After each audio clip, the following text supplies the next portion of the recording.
अब हम आगे अध्ययन करेंगे। जैसा कि हमने पढ़ लिया था कि राष्ट्रपति के निर्वाचन में संसद के सदस्यों के और राज्य के विधानसभाओं के सदस्यों के मतों में लगभग एकरूपता होनी चाहिए, और जिसके लिए हमने 2 सूत्र पढ़े थे। और पहला सूत्र पढ़ा था जिसमें विधानसभा के सदस्य का मतभार हमने निकाला था, और उसका सूत्र था कि राज्य की कुल जनसंख्या बटा विधानसभा के निर्वाचित सदस्यों की संख्या भाग 1000। और दूसरा हमने पढ़ा था कि सांसद के मत का भार, मत मूल्य, और उसके लिए सूत्र अपनाया था कि राज्यों की विधानसभाओं के सदस्यों के कुल मतों का भार बटा संसद के दोनों सदनों के निर्वाचित सदस्यों की संख्या। उसके बाद मैंने आपको बताया था पहले कि राष्ट्रपति के निर्वाचन में उसी उम्मीदवार को विजयी घोषित किया जाता है जिसको कुल मतों का आधे से एक ज़्यादा मत मिल जाए। इसको बोलते हैं मतों का न्यूनतम कोटा। और इसके लिए सूत्र मैंने आपको पहले बताया था और पुनः दिया गया है कि डाले गए वैध मतों की संख्या बटा निर्वाचित प्रतिनिधियों की संख्या प्लस 1 और उत्तर में 1 जोड़ देते हैं।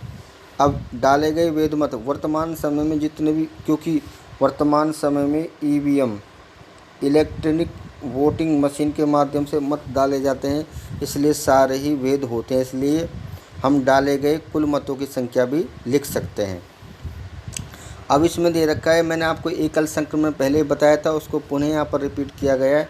यदि किसी उम्मीदवार को न्यूनतम कोटा नहीं मिलता है पहली गणना में, तो क्या करते हैं वो आगे बताएंगे। इसमें सबसे पहले आपको ध्यान रखना है कि हर मतदाता को इतने ही वरीयता मत देने का अधिकार होता है जितने के उम्मीदवार होते हैं। मैंने पहले भी आपको बताया था कि आनुपातिक प्रतिनिधित्व में प्रत्येक मतदाता को उतने ही वोट देने का अधिकार है जितना कि उम्मीदवार खड़े हुए हैं, लेकिन वरीयता के हिसाब से। आगे हम बात करेंगे, उसको अपनी पसंद से वरीयता निर्धारित करने का अधिकार दिया गया है, यानी वरीयता के हिसाब से मत देने का अधिकार है। फिर उनकी गणना की जाती है वरीयता के हिसाब से। यदि प्रथम वरीयता की मतगणना में किसी भी उम्मीदवार को मतों का न्यूनतम कोटा नहीं मिलता है तो फिर दूसरी गणना की जाती है। दूसरी मतगणना की शर्त यह है कि दूसरे चरण में उस उम्मीदवार को मुकाबले से हटाया जाता है जिसको प्रथम चरण में सबसे कम वोट मिले थे, और उस उम्मीदवार के वोटों को शेष अभ्यर्थियों में बांट दिया जाता है। और ये प्रक्रिया तब तक चलती रहती है जब तक किसी उम्मीदवार को मतों का न्यूनतम कोटा नहीं मिल जाता है। ये मैंने आपको पहले भी समझाया था। अब इसमें सूत्र के माध्यम से दे रखा है कि मान लीजिए 4 उम्मीदवार थे, के, खे, गे और घे, 4 उम्मीदवार पर दे रखे, और कुल मत कितने थे 1,40,000। तो 1,40,000 का मतलब इसका न्यूनतम कोटा कितना हो गया, यानी 70,001। अब इसमें दे रखा है कि के उम्मीदवार को 30,000 मत मिले, खे को 20,000, गे को 40,000 और घे को 50,000। अब इसमें किसी भी उम्मीदवार को 70,001 वोट नहीं मिले, इसलिए मतों का न्यूनतम कोटा नहीं मिला पहली गणना में। तो फिर दूसरी गणना करेंगे। दूसरी गणना में क्या होता है कि सबसे पहले देखेंगे सबसे कम किसको मत मिले हैं, खे को, तो खे को हटा देंगे। तो खे के 20,000 वोटों को बांट दिया। अब कैसे बांटा है इन्होंने, के को 5,000 दिए, तो के को 5,000 दिए तो के के कितने हो जाएंगे 35,000, 30,000 पहले ही है। उसके बाद गे के कितने हो जाएंगे, गे के हो जाएंगे 50, और घे के कितने हो जाएंगे 55,000 हो जाएंगे। तो अब भी नहीं मिला, तो आगे गणना करेंगे। तो हम देखेंगे कि तीसरी गणना करेंगे। तीसरी गणना में आपको ये देखना है कि किसको मत कम मिले हैं। तीसरी गणना में जब हम करेंगे तो दूसरी गणना में किसको मिले, के को कम मिले हैं, तो के को हटा देंगे। तो अब बचे कितने, गे और घे। अब गे और घे में 35,000 को बांट दिया, तो उसमें कैसे बांटा, गे को कितने दिए 11,000 और घे को कितने दिए 19,000, तो 74,000, यानी न्यूनतम कोटा कितना था 70,001। तो अब 74,000 जिसको मिल गए, किसको, घे को, तो घे राष्ट्रपति निर्वाचित हो गया। तो ये गणना जब तक चलती रहती जब तक किसी उम्मीदवार को मतों का न्यूनतम कोटा नहीं मिल जाता। इसमें शर्त ये है कि जिस उम्मीदवार को पहली गणना में सबसे कम वोट मिले उसको हटा देंगे, उसके वोटों को जो शेष अभ्यर्थी रहे हैं उसमें बांट देंगे। फिर दूसरी गणना में भी नहीं मिला तो फिर सबसे कम वोट मिले उसको हटा देंगे और उसके वोटों को शेष अभ्यर्थियों में बांट देंगे। ये प्रक्रिया तब तक चलती रहती है जब तक किसी उम्मीदवार को मतों का न्यूनतम कोटा नहीं मिलता है। अब हम आगे बात करेंगे, राष्ट्रपति की शपथ की बात करेंगे कि राष्ट्रपति को शपथ, क्योंकि किताब में नहीं दे रखी है इसलिए हम राष्ट्रपति की शपथ की बात करेंगे। तो राष्ट्रपति को शपथ यानी ओथ बड़ी इम्पोर्टेंट है, क्योंकि राष्ट्रपति के ऊपर महाभियोग भी संविधान के अतिक्रमण के आधार पर चलाया जाता है। इसलिए आपको शपथ में आपको ये बात ध्यान रखनी पड़ेगी कि राष्ट्रपति महोदय को शपथ भारत का मुख्य न्यायाधीश दिलाता है, जिसको बोलते हैं CJI, chief justice of India के द्वारा, यानी भारत के राष्ट्रपति को शपथ दिलाई जाती है। अब शपथ का जो प्रारूप है वे स्पष्ट रूप से दिया गया है।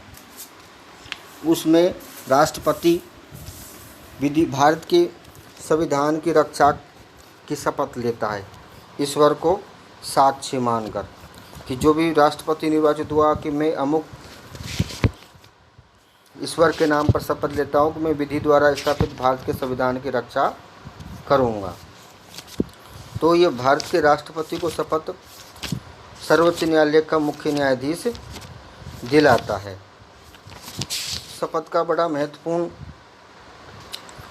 इसमें है और अनुच्छेद 60 के अंतर्गत राष्ट्रपति की शपथ का प्रारूप दिया है। अगर अनुच्छेद की हम बात करें तो अनुच्छेद 60 के अंतर्गत राष्ट्रपति की शपथ का प्रारूप दिया गया है, जिसमें कहा गया है कि मैं श्रद्धापूर्वक राष्ट्रपति के कार्यों का निर्वाह करूंगा और अपनी पूरी योग्यता से संविधान तथा विधि का परिरक्षण संरक्षण करूंगा तथा भारत की जनता की सेवा और कल्याण में संलग्न रहूंगा। इसलिए आपको पता है कि राष्ट्रपति की शपथ का बड़ा महत्व है। इसलिए भारत का राष्ट्रपति निर्वाचन के बाद शपथ यानी पद ग्रहण करने से पहले भारत के मुख्य न्यायाधीश के समक्ष शपथ लेता है। अब हम आगे बात करेंगे, राष्ट्रपति के वेतन भत्तों की बात करेंगे। शपथ मैंने आपको बता दिया कि भारत के मुख्य न्यायाधीश के समक्ष शपथ लेता है। अनुच्छेद 60 के अंतर्गत शपथ का प्रारूप दिया गया है और भारत का मुख्य न्यायाधीश उनको शपथ दिलाता है। अब हम आगे बात करेंगे, वेतन भत्ते और सुविधाओं की बात करेंगे, अनुमतियों की बात करेंगे। तो ये प्रश्न भी सबसे पहले हम बात करेंगे कि जो भारत के राष्ट्रपति को जो वेतन दिया जाता है वे संचित निधि पर आधारित है, जिस पर कोई मतदान नहीं होता है, विचार विमर्श अवश्य हो सकता है। तो वर्तमान समय में भारत के राष्ट्रपति को 5 लाख रुपए प्रति माह वेतन दिया जाता है। कितना दिया जाता है? 5 लाख रुपए प्रति माह वेतन दिया जाता है। जब तक कोई व्यक्ति, अब ये बाद में बात करेंगे लेकिन हम पहले वेतन की बात कर लेते हैं। वेतन और उन वेतन के बाद और सुविधाओं की हम बात करेंगे कि राष्ट्रपति, जो वर्तमान राष्ट्रपति, उनको 5 लाख रुपए प्रति माह वेतन मिलता है। इसके अलावा उनका राष्ट्रपति भवन है, आवास के लिए उनका औपचारिक आवास है जो रायसीना हिल्स दिल्ली में स्थित है। इसके अलावा हिमाचल प्रदेश की राजधानी शिमला के निकट छरबरा में उसका ग्रीष्मकालीन निवास भी है, ये दूसरा निवास है, और जिसका नाम क्या है? The retreat. तो आपसे पूछा जा सकता है द रिट्रीट क्या है, तो आपको पता होना चाहिए कि ग्रीष्मकालीन अवकाश या ग्रीष्मकालीन निवास है जो हिमाचल प्रदेश की राजधानी शिमला के निकट छरबरा में स्थित है और उनको द रिट्रीट के नाम से जाना जाता है। इसके अलावा आंध्र प्रदेश की राजधानी हैदराबाद में भी राष्ट्रपति निलयम में भी उनका एक अन्य सरकारी आवास है।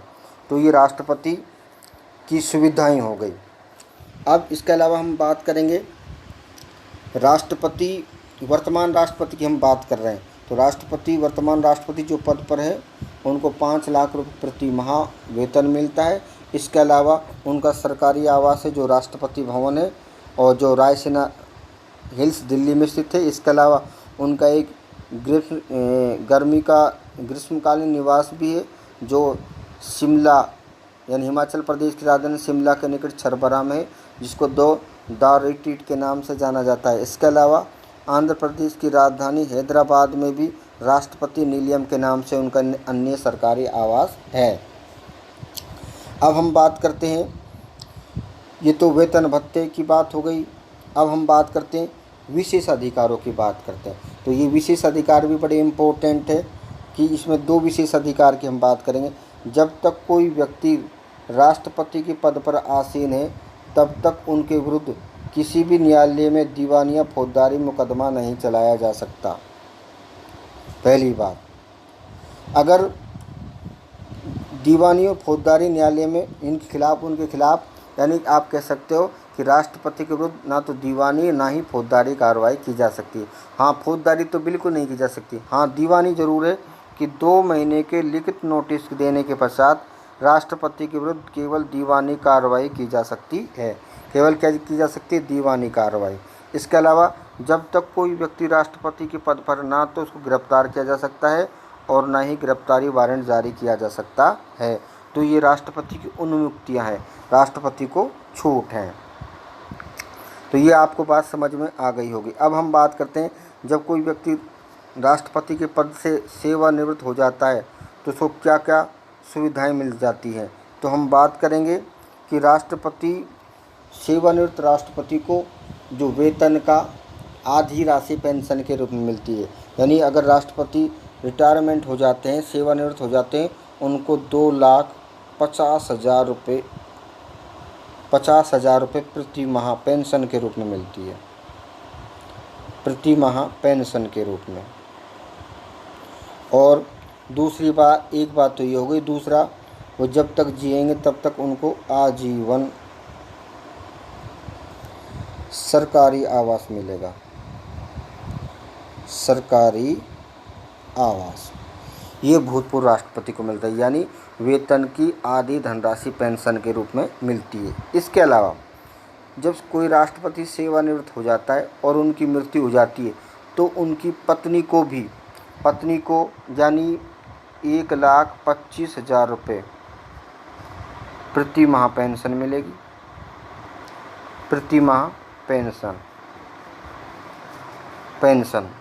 और उनको भी, उनकी पत्नी को भी जब तक वे जिएगी आजीवन सरकारी आवास मिलेगा। क्या मिलेगा? सरकारी आवास मिलेगा। इसमें ये भी रखा है कि भूतपूर्व राष्ट्रपति की मृत्यु हो जाने पर उनकी पत्नी को सेवानिवृत्त राष्ट्रपति को मिलने वाली पेंशन की आधी राशि, यानी सेवानिवृत्त राष्ट्रपति को कितनी राशि मिल रही थी पेंशन के रूप में? 2,50,000। तो इनकी पत्नी को कितनी मिलेगी? 1,25,000 तथा सरकारी आवास प्राप्त होंगे आजीवन जब तक वे जिएंगे। तो ये उनको सारी सुविधाएं हो गई। अब हम राष्ट्रपति के बारे में कुछ बातों का अध्ययन कर लेते हैं। तो जो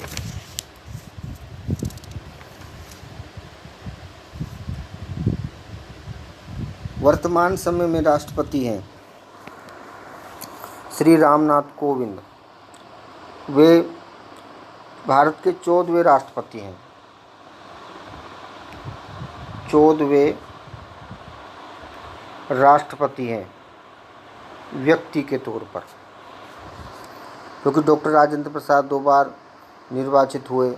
इसके अलावा कई कार्यवाहक राष्ट्रपति भी हुए हैं। उपराष्ट्रपति ने राष्ट्रपति के कार्यों को संभाला, इसलिए व्यक्ति के तौर पर वे 14वें राष्ट्रपति हैं। और क्रम के किसके हिसाब से हैं? 17वें राष्ट्रपति हैं। कौन से हैं? 17वें राष्ट्रपति हैं। उसके बाद मैंने आपको पहले बताया डॉक्टर राजेंद्र प्रसाद ऐसे व्यक्ति हैं जो 2 बार राष्ट्रपति निर्वाचित हुए। डॉक्टर राजेंद्र प्रसाद 2 बार निर्वाचित हुए। केवल वही ऐसे राष्ट्रपति हैं जो 2 बार निर्वाचित हुए। इसके अलावा हम बात करेंगे पहले दलित राष्ट्रपति। पहले दलित राष्ट्रपति कौन थे?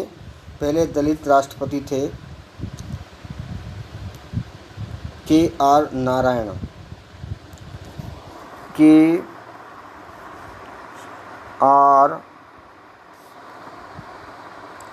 नारायणन, जिनका कार्यकाल था 1997 से 2002 तक। ये भारत के पहले दलित राष्ट्रपति थे। उसके बाद हम बात करेंगे पहले वैज्ञानिक राष्ट्रपति। पहले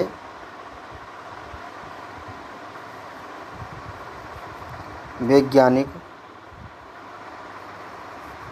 राष्ट्रपति। पहले वैज्ञानिक राष्ट्रपति थे डॉक्टर APJ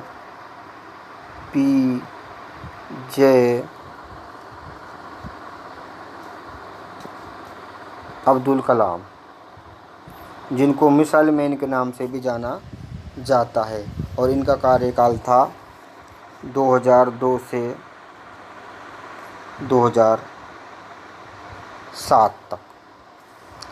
उसके बाद हम बात करेंगे भारत की प्रथम महिला राष्ट्रपति। प्रथम महिला राष्ट्रपति वो थी श्रीमती प्रतिभा देवी सिंह पाटिल, जिनका कार्यकाल 2007 से 2012 तक था। तो श्रीमती प्रतिभा पाटिल के नाम से उनका पूरा नाम था श्रीमती प्रतिभा देवी सिंह। देवी सिंह उनके पति का नाम था, इसलिए श्रीमती प्रतिभा देवी सिंह पाटिल।